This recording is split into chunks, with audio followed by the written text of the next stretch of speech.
felt it, haven't you? That gnawing tension in your guts when you play by the rules, give your all, and still come up short. You're honest, hardworking, and fair, but the world doesn't reward you for it. Instead, you watch as the cunning, the ruthless, and the morally flexible climb the ladder while you're left scrambling to keep up. Why does it feel like the good guys always lose? In a world of cutthroat competition, business, politics, even personal relationships, being too good can be your greatest weakness. The truth is harsh but undeniable. To survive, and certainly to thrive, you must learn to play dirty. Not because it's noble, but because it's necessary.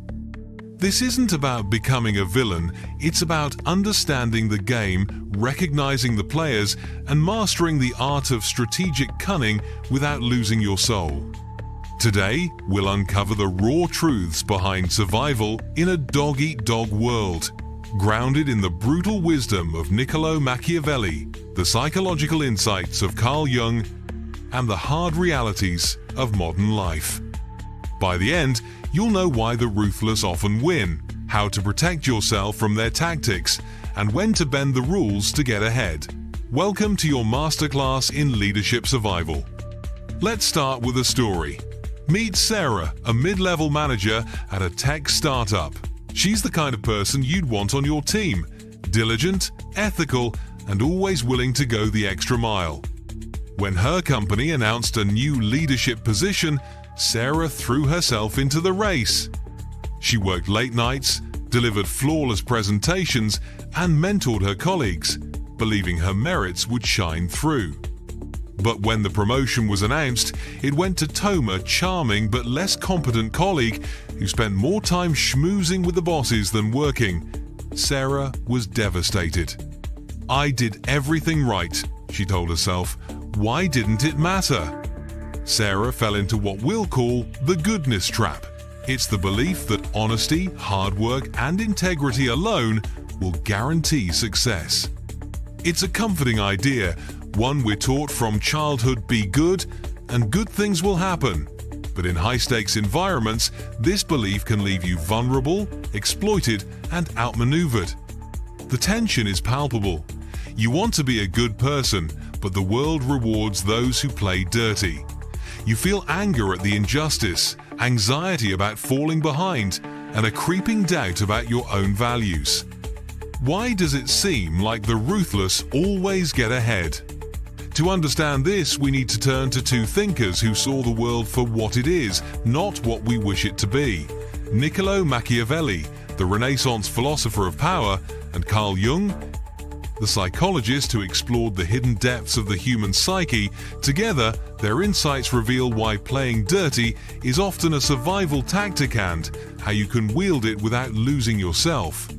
In 1513, Niccolò Machiavelli penned The Prince, a manual for rulers navigating the treacherous waters of politics. Machiavelli wasn't interested in ideals. He was a realist who studied power in its rawest form. His advice was blunt. To succeed, a leader must be willing to act immorally when necessary. "It is better to be feared than loved, if you cannot be both," he wrote.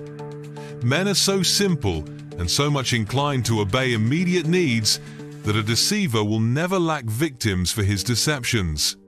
Machiavelli's philosophy, often called realpolitik, is rooted in the idea that the world is a battlefield where survival demands cunning, deception, and strategic amorality. He didn't advocate cruelty for its own sake, but recognized that those who cling to moral purity often fall prey to those who don't. Consider the archetype of the Machiavellian leader: charming, calculating, and unafraid to bend the truth. They thrive because they understand human nature. People are swayed by appearances, driven by self-interest, and easily manipulated by fear or flattery. In business, they're the executives who secure deals through strategic alliances, even if it means betraying a partner later. In politics, they're the candidates who win elections by crafting narratives that obscure their true intentions. But Machiavelli's wisdom comes with a warning. Playing dirty is a tool, not a lifestyle. Those who revel in cruelty or deception for its own sake often sow the seeds of their own downfall. The key is balance, knowing when to wield the dagger and when to sheath it. While Machiavelli teaches us the how of playing dirty, Carl Jung helps us understand the why. Jung, a 20th century Swiss psychologist, believed that every human psyche contains a shadow, the dark, repressed aspects of our personality we'd rather not acknowledge. The shadow includes our capacity for selfishness, aggression, and deceit, qualities we often project onto others, labeling them evil or immoral. In Jung's view, the goodness trap arises when we deny our shadow, striving to be wholly virtuous. This one-sidedness makes us psychologically brittle, unable to adapt to a world that demands flexibility. As Jung wrote, "The shadow is a moral problem that challenges the whole ego personality. To become conscious of it involves recognizing the dark aspects of the personality as present and real." Let's return to Sarah. Her commitment to fairness blinded her to the office politics at play. She saw Tom's schmoozing as shallow, his flattery as insincere. But by refusing to engage in similar tactics, she limited her own influence. Jung would argue that Sarah's shadow her capacity for strategic cunning remained unconscious, leaving her defenseless against those who embraced theirs. Jung's concept of individuation offers a path forward. Individuation is the lifelong process of integrating the conscious and unconscious parts of the psyche, including the shadow, to become a whole, authentic self. To survive in a cutthroat world, you must confront your shadow, accept your capacity for deception, and learn to wield it consciously rather than letting it control you unconsciously. This is where Jung and Machiavelli converge. Both urge us to embrace our darker impulses strategically, not impulsively. The ruthless thrive because they've made peace with their shadow, using it as a tool to navigate a world that doesn't reward naivety. Now that we've laid the philosophical groundwork, let's explore the specific tactics of those who play dirty and why they often win. These are the raw truths of survival in high-stakes arenas, drawn from Machiavelli's strategies and modern behavioral psychology. 1. The power of deception. Deception is the cornerstone of dirty play. A calculated lie or half-truth can shape perceptions, control narratives, and disarm opponents. In psychology, this aligns with impression management, the art of curating how others see you. The ruthless excel at this, crafting personas that inspire trust or fear. Take the example of a politician who promises sweeping reforms during a campaign, knowing they're unfeasible. The promise wins votes, and by the time the truth emerges, they're already in power. As Machiavelli noted, men are so simple and so ready to obey present necessities that one who deceives will always find those who allow themselves to be deceived. 2. Moral camouflage. Unethical leaders often cloak their actions in noble intentions, a tactic psychologists call moral licensing. They justify shady deals as for the greater good or frame layoffs as necessary for the company's future. This camouflage disarms critics and maintains their public image. 3. The sympathy illusion. In a cutthroat world, weakness is rarely rewarded. Those who play dirty exploit displays of vulnerability, using sympathy as a weapon. A colleague who shares a sob story to dodge responsibility, or a rival who plays the victim to gain allies, these are calculated moves, not genuine pleas. 4. Weaponized niceness. Manipulative people often use kindness as a control tactic, a phenomenon dubbed crocodile tears in psychology. They shower you with compliments or favors, creating a sense of obligation. When the time comes, they cash in on that debt, leaving you feeling used. 5. Strategic amorality. The most successful dirty players operate with cold logic, setting aside emotional integrity when it serves their goals. This doesn't mean they're sociopaths, it means they prioritize outcomes over feelings. In negotiations, they might feign anger to intimidate or offer a lowball deal to test your resolve. These tactics work because they exploit human natura, trust, our empathy, our desire for approval. But they come with a cost. Overuse can erode trust, alienate allies, and invite retaliation. The challenge is to use them sparingly, with precision, and always with an eye on the long game.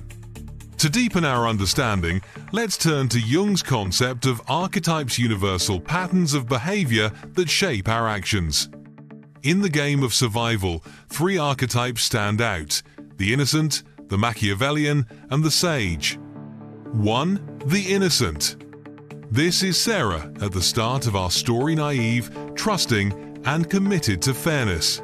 The innocent believes in a just world, but their denial of the shadow leaves them vulnerable to exploitation.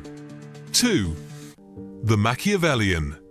This is Tom, the charming opportunist who plays dirty to win. The Machiavellian embraces their shadow, using deception and cunning to dominate. But without balance, they risk becoming paranoid, isolated, or despised. 3. The sage. The sage is the integrated self, the goal of Jung's individuation. They acknowledge their shadow, wield dirty tactics when necessary, but remain grounded in wisdom and ethics. The sage knows the game, plays it effectively, and never loses sight of their core values. The journey from innocent to sage mirrors the hero's journey, a universal narrative Jung studied extensively. Like Parsifal in the Grail myth, you must face your wounds, your naivety, your fear of conflict, and integrate your shadow to become whole. Only then can you navigate the cutthroat world without being consumed by it. So, how do you play dirty without losing your soul? Here are practical strategies, grounded in Machiavelli's pragmatism and Jung's psychology, to survive and thrive in cutthroat environments. 1. Know the game. Awareness is your first defense. Study your environment, whether it's an office, a social circle, or a political arena. Identify the players, their motives, and their tactics. As Jung emphasized, consciousness of the shadow, yours and others, is the antidote to naivety. 2. Master strategic deception. You don't need to lie outright, but learn to control information. Share selectively, frame your actions to align with others' interests, and maintain a poker face. For example, in a salary negotiation, don't reveal your bottom line. Let the other side guess. 3. Build a reputation for strength. Machiavelli advised, "A prince must show himself to be strong. Project confidence even when you feel uncertain. Avoid displays of weakness that invite exploitation. If you must show vulnerability, do so strategically to build trust, not pity." 4. Use kindness with caution. Be wary of weaponized niceness. When someone offers unsolicited favors, ask yourself, what do they want? Reciprocate strategically, but don't feel obligated to repay manipulation with loyalty. 5. Embrace cold logic. In high-stakes moments, prioritize outcomes over emotions. If a colleague undermines you, don't take it personally. Respond with a calculated move, like redirecting their efforts to a less critical project. 6. Protect your core. Jung warned that denying the shadow can lead to its eruption, but overindulging it can corrupt you. Set boundaries for your dirty play, decide what lines you won't cross. Regularly reflect on your actions to ensure they align with your deeper values. 7. Cultivate the sage. Strive for balance. Integrate your shadow by practicing small, ethical acts of cunning, perhaps a white lie to diffuse a conflict or a strategic omission to avoid a power struggle. Over time, these build your resilience without compromising your integrity. Let's return to Sarah. After her promotion setback, she took a hard look at herself. She realized that her rigid adherence to fairness had blinded her to the game being played around her. Inspired by a mentor, she began studying office dynamics, observing how power flowed and who held influence. She didn't abandon her ethics, but started playing smarter. She built alliances, learned to flatter strategically, and even called out Tom's incompetence in a way that was subtle but effective. When the next opportunity arose, Sarah was ready not just with her skills, but with the cunning to navigate the politics. She got the promotion. Sarah's journey reflects Jung's individuation and Machiavelli's pragmatism. She integrated her shadow, embraced strategic amorality when needed, and emerged as a sage effective yet authentic. The lesson is clear. In a cutthroat world, survival demands that you play dirty, but wisdom demands that you do so with purpose. Denying your shadow makes you a victim. Indulging it makes you a villain. The path to thriving lies in balance, knowing when to wield the dagger, when to sheath it, and when to walk away. This isn't about becoming someone you're not, it's about becoming who you must be to survive and succeed. The world may not be fair, but you have the power to navigate it. Embrace your shadow, master the game, and let your inner sage guide you to a life of impact and integrity.